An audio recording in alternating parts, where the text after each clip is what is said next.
Siapa yang tak peduli masalah Palestina, kalau dia katakan cukup salat, cukup puasa sunat, cukup tahajud malam, cukup zikir, cukup baca Yasin, maka tinggallah surat Al-Quran itu hanya 113 saja, maka hilanglah iman kepada Quran dalam dirinya. Mengapa kita peduli masalah Palestina? La yu'minu ahadukum, kamu tidak beriman. La yu'minu ahadukum, kamu tidak beriman. Sampai kapan? Hatta yu'ibba li akhi, sampai kau cinta, sayang kepada saudaramu. Apakah yang saudara kita itu hanya orang Melayu Delhi saja? Tidak. Orang Batak saudara kita, sama-sama Sumatera Utara. Orang Karo saudara kita, sama-sama Negara Kesatuan Republik Indonesia. Tapi orang Palestina bukan saudara satu negara, bukan saudara satu suku, tapi saudara karena la ilaha illallah Muhammadur Rasulullah. Alasan yang pertama, karena ada satu surat dalam Al-Quran. Alasan yang kedua, tidak diakui imanmu. Walaupun engkau ke Makkah bolak-balik, walaupun engkau rajin salat sunat, walaupun kau rajin doa tak tinggal, walaupun kau tidak pernah absen wirid Yasin, tapi kalau tak peduli kepada Palestina, maka tak ada guna iman dalam dirimu. Dulu waktu saya kuliah di Maroko, tamat dari Muallimin, saya ke Riau. Dari Riau saya ke Mesir. Dari Mesir saya ke Maroko. Sampai di Maroko tinggal di asrama.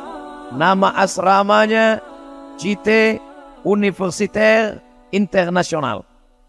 Sampai di sana ada orang dari Tunisia, ada dari Aljazair, ada dari Uzbekistan, Kazakhstan, Tajikistan, dan ada dari Palestina. Sama-sama masak pagi, ada dapur umum. Ketika saya sedang memasak, datang orang Palestina. Abdul Somad, saudaraku sekarang di Palestina tidak bisa memasak.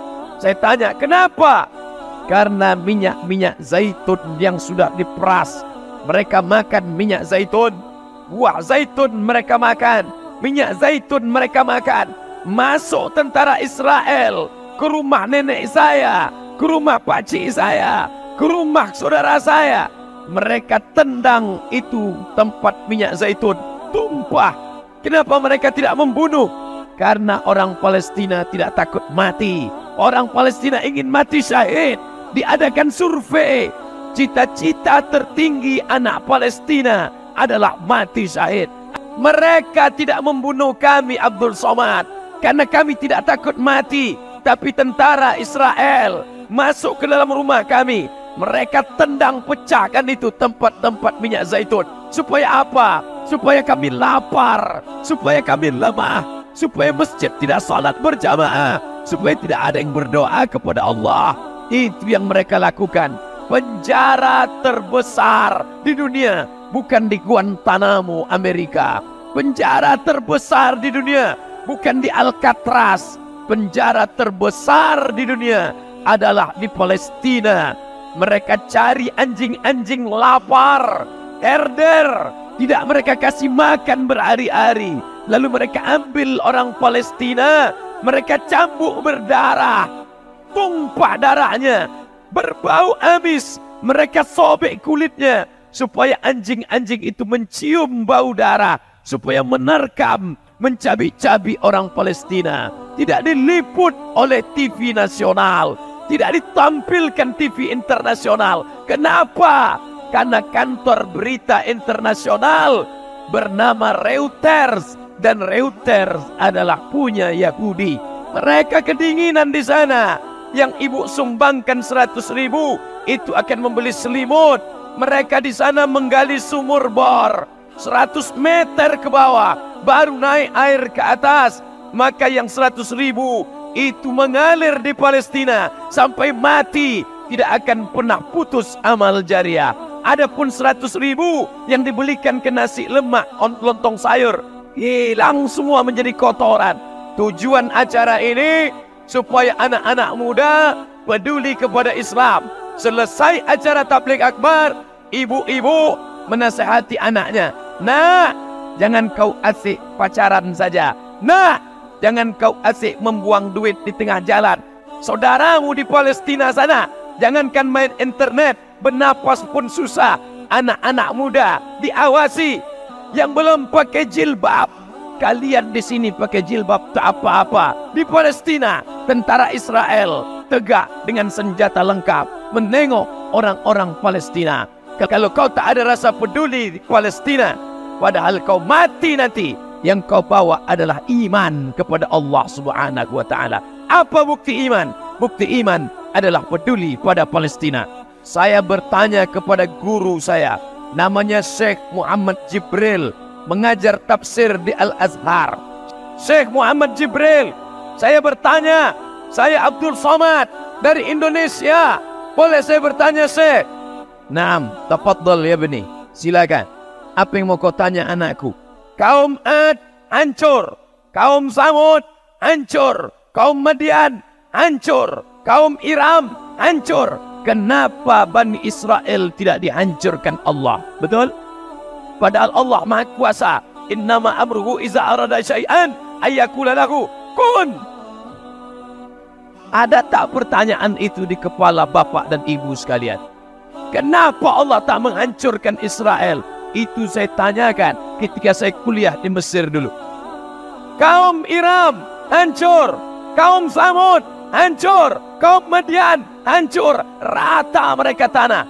Ada yang dihancurkan, ja'alna 'aliyaha safilaha, bagian atas turun ke bawah, bagian bawah turun ke atas. Nama kaumnya kaum Sadum. Sadum, dari Sadum inilah asal sodomi. Jangan sebut LGBT. LGBT terlalu keren, mereka bangga. Sebut mereka PLC, pencinta lubang cirit.